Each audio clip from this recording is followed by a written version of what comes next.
ಕಾರೊಂದು ವಿದ್ಯುತ್ ಕಂಬಕ್ಕೆ ಡಿಕ್ಕಿ ಹೊಡೆದು ಕಂಬವನ್ನು ಜೊತೆಗೆ ಎಳೆದೊಯ್ದ ಘಟನೆ ಚಿಕ್ಕಮಗಳೂರು ಜಿಲ್ಲೆಯ ವಸ್ತಾರೆ ಗ್ರಾಮದಲ್ಲಿ ನಡೆದಿದೆ.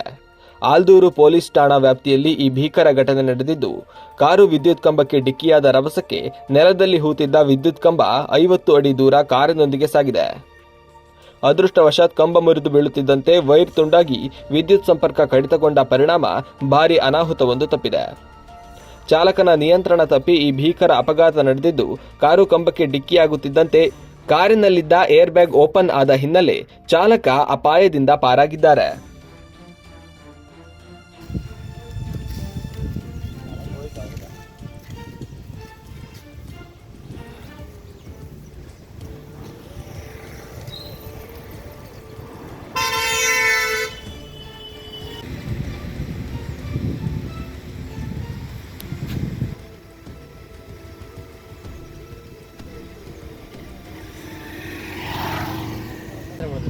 ಕಂಬನ ಕಿತ್ಕೊಂಡು ಹೋಗಿ ಅದ್ರ ಮೇಲೆ ಬಿಟ್ಟಿದೆ.